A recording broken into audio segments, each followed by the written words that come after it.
Marrakech-Valenciennes.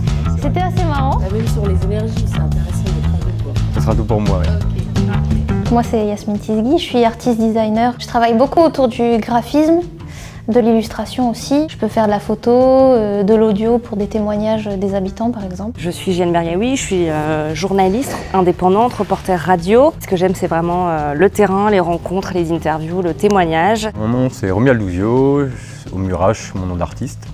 Ma démarche artistique elle est principalement liée au son, donc à la musique. Je trouve des excuses actuellement pour créer des sons avec des machines. La compagnie s'appelle Bonjour Désordre, c'est une compagnie qui fait de l'art en espace public, principalement du théâtre, des arts plastiques, mais aussi maintenant de la radio. J'étais en train de quitter Europe 1, en train de me dire que je voulais changer d'air. Et une copine qui n'est pas du tout journaliste m'a transféré l'annonce et quand je l'ai lu, je me suis dit c'est fait pour moi. J'ai grandi à Arras, j'ai fait toutes mes études à Lille, je suis toujours passée par le bassin minier. Je me suis dit c'est ma résidence. J'ai décidé de postuler au Cléa pour avoir une première expérience en tant qu'artiste indépendante et puis chercher quelque chose qui était entre l'artistique, la médiation aussi parce que j'aime beaucoup travailler avec les publics. On avait envie de travailler sur des actions de médiation. Et comme l'un comme l'autre, on était avant ça dans des logiques de spectacle où on va jouer à un endroit, on repart de cet endroit.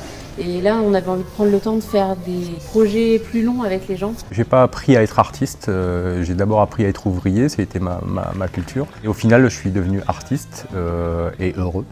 Et donc du coup, je suis revenu pour parler de ça, pour dire que voilà, on peut aussi réaliser ses rêves. Le Cléa, il a été d'abord mis en place autour de mon projet que j'avais déjà développé avant, qui s'appelle le téléphone arabe, qui parle des mots français qui viennent d'ailleurs. Donc c'est un projet d'exposition, mais aussi d'ateliers graphiques, de jeux. J'ai eu ce que moi j'appelle un peu des ateliers classiques sur c'est quoi une information, c'est quoi une source, comment on vérifie une info, comment on apprend à trier le vrai du faux. J'ai fait de l'éducation aux médias pas du tout classique et c'est ça que j'ai adoré en fait parce qu'il y a eu beaucoup de projets croisés avec les artistes. J'ai mis en musique des contes, j'ai créé des machines à son avec du carton, j'ai vraiment fait plein de choses, toujours forcément liées à la musique et au son. On est arrivé avec un projet de société secrète qui s'appelle la Mondiale de la Trouille, qui existe déjà par ailleurs dans d'autres coins de la France. On a déjà implanté des cellules et l'idée c'était d'étendre notre réseau sur le bassin minier. Alors mon projet phare, c'est avant tout un projet que je suis en train de construire petit à petit, qui s'appelle UVIC. J'ai essayé de garder ce fil conducteur pendant tout mon Cléa. Je n'ai pas spécialement de gros projets phares, j'ai plutôt essayé de garder ça.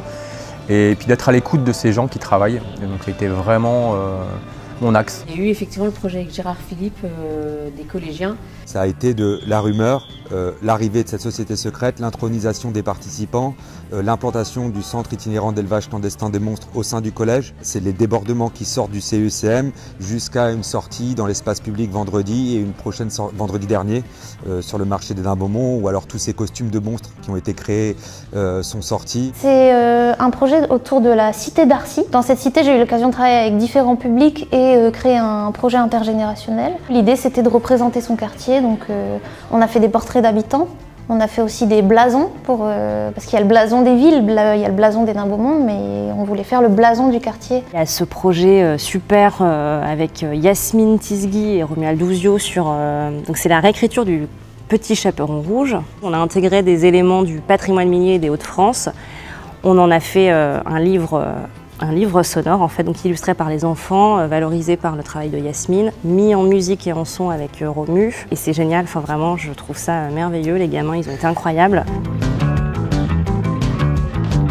C'était une expérience de dingue sur une courte période, mais je pense que j'aurais jamais eu autant de projets, autant de publics, autant de rencontres sur un an. Ça va être le début d'une recherche qui était latente chez moi.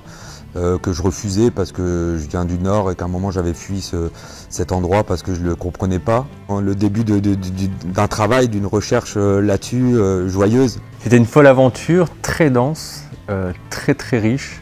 C'était des chouettes rencontres avec mes camarades résidents que j'ai adorés, avec les partenaires que j'ai trouvés tellement plein d'engagement et puis surtout avec les enfants. Vraiment, moi je trouve que c'était exceptionnel.